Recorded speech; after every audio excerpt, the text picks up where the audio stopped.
everybody, this is Delia from Pure Joy Coffee. We are in Bogota, the capital city of my country, Colombia. Today I am learning how to roast coffee in this beautiful machine in a coffee shop here in the Zona Rosa of the city. Stay with me to see how it goes.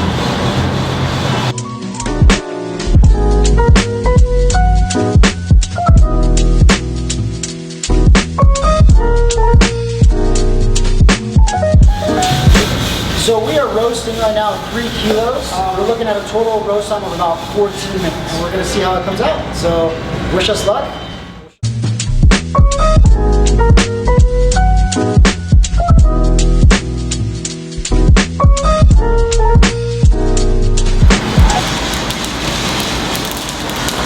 Here's our coffee right now. It's gonna cool off.